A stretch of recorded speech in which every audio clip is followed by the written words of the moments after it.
नमस्कार मित्रों, मैं पंडित राजेश तिवारी एस्ट्रो तिवारी जी चैनल में आपका स्वागत करता हूं और आज मैं आपसे सूर्य ग्रहण के विषय में बात करूंगा।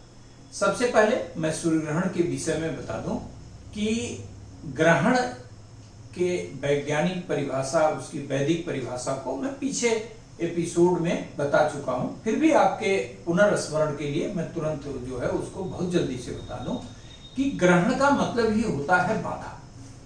सूर्य ग्रहण का मतलब क्या है कि सूर्य के द्वारा जो पृथ्वी पे ऊर्जा या निरंतर जो ऊर्जा का प्रवाह हो रहा है उसके मार्ग में जब बाधा उपस्थित हो जाती है तो यह सूर्य ग्रहण के रूप में जाना जाता है।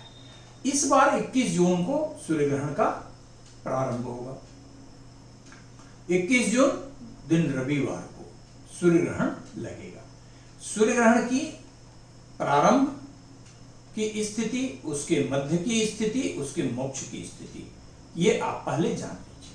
सबसे पहले सूर्य ग्रहण का जो प्रारंभ है वो 9:16 पे प्रारंभ होगा। जो इसका मध्य बिंदु है वह 12:10 दोपहर में होगा और मोक्ष 3:04 पर होगा। अर्थात प्रातः 9:16 पे जो सूर्य ग्रहण पैदा होगा इसके ठीक 12 घंटा पहले सूतक प्रारंभ हो जाएगा और मोक्ष के बाद भी 12 घंटे सूतक की अवस्था का निश्चित रूप से आप पालन करिए। कारण क्या है कि ग्रहण जब उस अवस्था को कहते हैं कि जब पूर्णतः सूर्य से प्राप्त होने वाली ऊर्जा उतने देर तक कंप्लीटली ऑब्स्ट्रक्ट रहती है, परंतु जो हमारे ब्रह्मर्षियों ने सूतक बनाया इसका ये तात्पर्य आप वैज्ञानिक रूप से समझ लें कि सूर्य ग्रहण के समय 12 घंटा पहले से ही सूर्य के द्वारा निरंतर ऊर्जा के जो संतुलन की अवस्था होती है उसमें असंतुलन पैदा होना प्रारंभ हो जाता है और जब प्रारंभ का समय होता है तो निश्चित रूप से पूर्णतः ऊर्जा प्रभावित होने लगती है। मध्य परम बिंदु कहलाता है और मोक्ष मुक्ति कहलाता है। इसलिए 12 घंटा पहले भोजन कर लीजिए, आप कोई कार्य न करिए।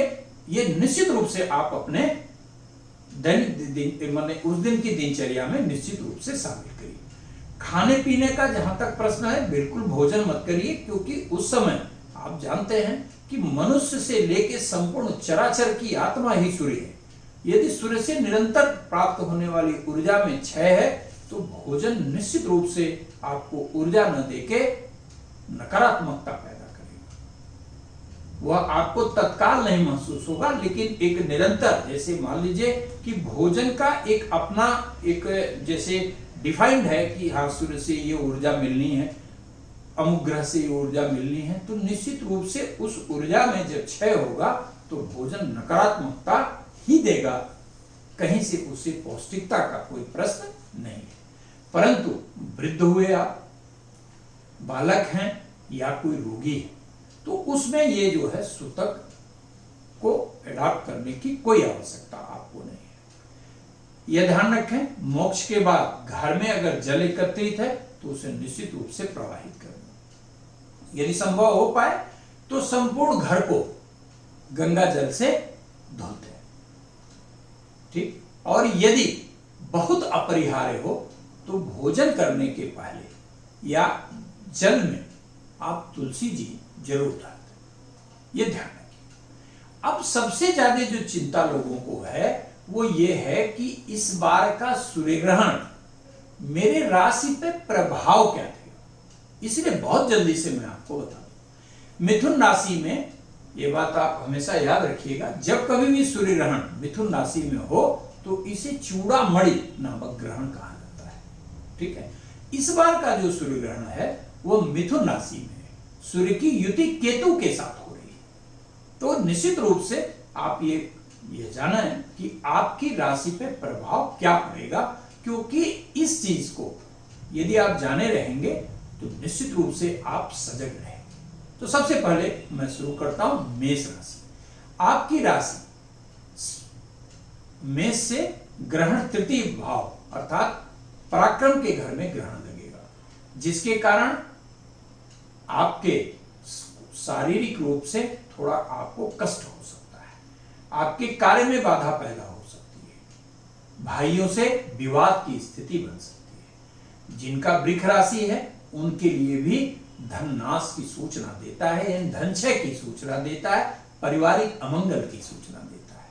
मिथुन राशि के लिए भी ये निश्चित रूप से नकारात्मक है। मिथुन राशि के लिए आरोग्यता में ग्रहण पैदा करने वाला है, आपके डेवलपमेंट में ग्रहण पैदा कर सकता है, आपके नेम फेम में ग्रहण पैदा कर सकता है, दिक्कत पैदा कर सकता है, इसलिए सावधान रहें। कर्क राशि के लिए ये निश्चित रूप से लाभकारी परिणाम प्रदान कराएगा।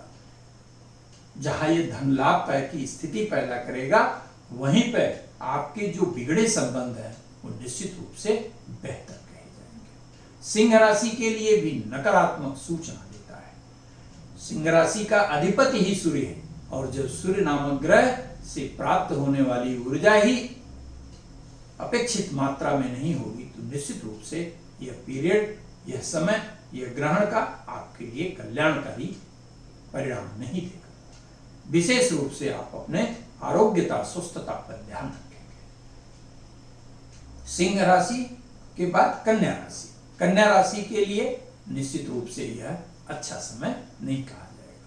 कन्या राशि के जातक भी अपने कार्य क्षेत्र पर बहुत ध्यान रखेंगे, पिता के स्वास्थ्य पे बहुत ध्यान रखेंगे, अपने यश प्रसिद्धि पे बहुत ध्यान रखने की आवश्यकता पड़ेगी, अन्यथा संकट में पड़ सकते हैं।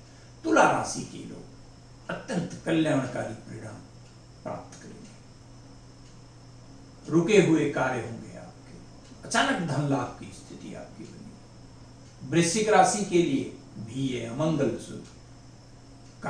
ग्रहण है, आरोग्यता बाधित होगी आपकी, परिवार में विवाद की स्थिति पैदा होगी। अचानक जो आप सोच नहीं सकते वह बाधा भी कार्य में आ सकती है। धनु राशि के लिए भी बहुत अच्छी सूचना नहीं देता है। धनु राशि के लोग भी पत्नी को लेके, व्यवसाय को लेके, यदि जो विशेषकर वे जातक जो विदेश में रह रहे हैं उन्हें संकट का सामना करना पड़ सकता है।